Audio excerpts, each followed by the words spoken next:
नमस्कार, भक्ति व्रत कथा चैनल में आपका स्वागत है। आज के इस वीडियो में हम रमा एकादशी व्रत कब रखा जाएगा और रमा एकादशी व्रत का महात्म्य क्या है ये हम सुनेंगे। अगर आपने मेरे चैनल को सब्सक्राइब नहीं किया है तो सब्सक्राइब जरूर करें और घंटी के बटन को दबाएं, जिससे आपको आने वाले नए व्रत त्योहारों के वीडियो मिलते रहेंगे। वर्ष 2023 में रमा एकादशी व्रत गुरुवार 9 नवंबर 2023 को रखा जाएगा। अब हम इसके महात्म्य को सुनते हैं। धर्मराज युधिष्ठिर कहने लगे कि हे भगवान, कार्तिक कृष्ण एकादशी का क्या नाम है और इसकी विधि क्या है, इसके करने से क्या फल मिलता है, सो आप मुझे विस्तार पूर्वक बताइए। तब भगवान श्री कृष्ण बोले कि कार्तिक कृष्ण पक्ष की एकादशी का नाम रमा है। यह बड़े बड़े पापों का नाश करने वाली है।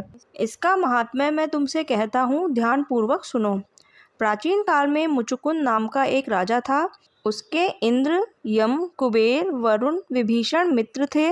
वह राजा बड़ा धर्मात्मा और विष्णु भक्त था और न्याय के साथ राज्य करता था। उस राजा की एक कन्या थी जिसका नाम चंद्रभागा था। उस कन्या का विवाह चंद्रसेन के पुत्र शोभन के साथ हुआ था। एक समय वह शोभन ससुराल आया और उन्हीं दिनों में रमा एकादशी भी आने वाली थी। जब व्रत का दिन समीप आ गया तो चंद्रभागा के मन में अत्यंत सोच उत्पन्न हुआ कि मेरे पति अत्यंत दुर्बल है और मेरे पिता की आज्ञा अति कठोर है। दशमी को राजा ने ढोल बजवाकर सारे राज्य में यह घोषणा करवा दी कि एकादशी को भोजन नहीं करना चाहिए। ढोल की घोषणा सुनते ही शोभन को अत्यंत चिंता हुई और उसने अपनी पत्नी से कहा कि हे प्रिय, अब क्या करना चाहिए? मैं किस प्रकार भी भूख सहन नहीं कर सकता हूँ। ऐसा उपाय बतलाओ जिससे मेरे प्राण बच सके, अन्यथा मेरे प्राण अवश्य ही चले जाएंगे।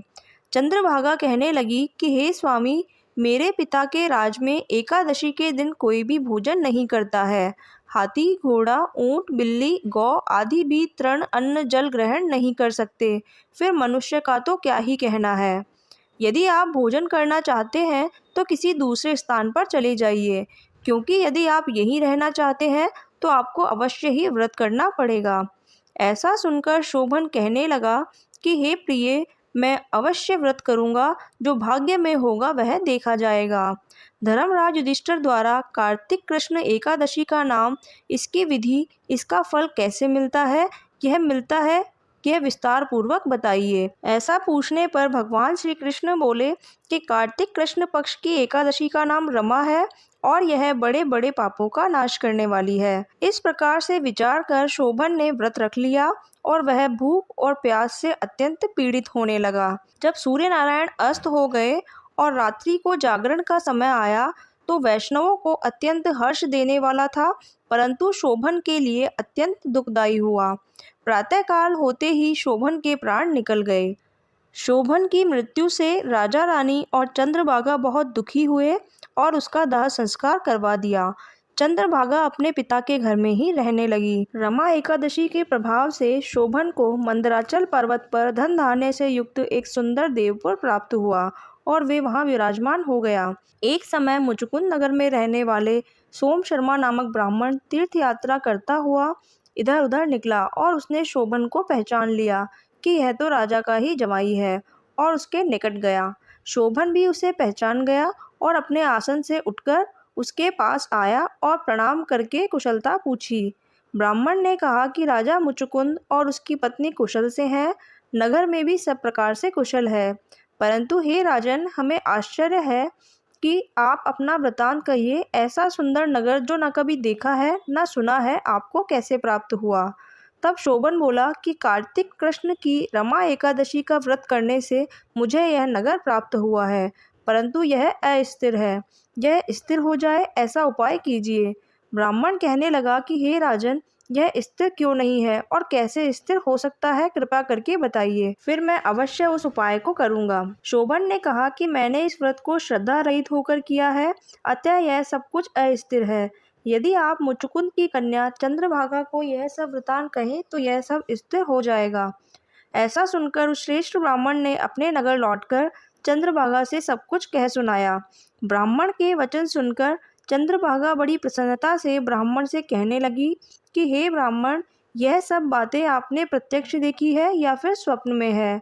ब्राह्मण कहने लगा कि हे पुत्री, तुम्हारे पति को मैंने प्रत्यक्ष देखा है। उन्होंने यह भी कहा है कि यह सब कुछ स्थिर नहीं है।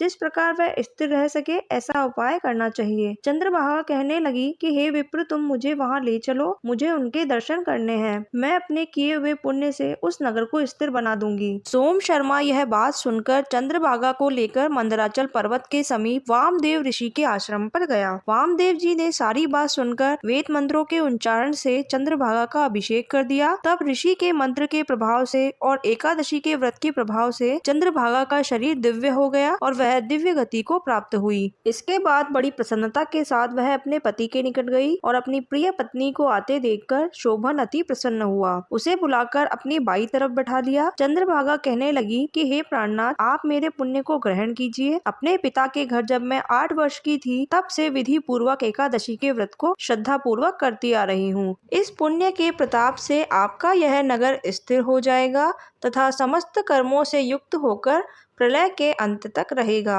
इस प्रकार चंद्रभागा ने दिव्य आभूषणों और वस्त्रों से सुसज्जित होकर अपने पति के साथ आनंद पूर्वक रहने लगी। हे राजन, यह मैंने रमा एकादशी का महात्म्य कहा है। जो मनुष्य इस व्रत को करते हैं उनके ब्रह्म हत्या इत्यादि समस्त पाप नष्ट हो जाते हैं। कृष्ण पक्ष और शुक्ल पक्ष दोनों की एकादशियां समान है, इनमें कोई भेदभाव नहीं है, दोनों समान फल देने वाली है। जो मनुष्य इस महात्म्य को पढ़ते अथवा सुनते हैं वे समस्त पापों से छूटकर विष्णु लोक को प्राप्त होते हैं। बोलिए लक्ष्मी नारायण भगवान की जय। अगर आपको मेरा ये वीडियो पसंद आया तो वीडियो को लाइक करें और कमेंट बॉक्स में राधे राधे लिखें। लेटेस्ट व्रत, त्योहार एवं कथाओं के वीडियो के लिए भक्ति व्रत कथा चैनल को सब्सक्राइब करें। धन्यवाद।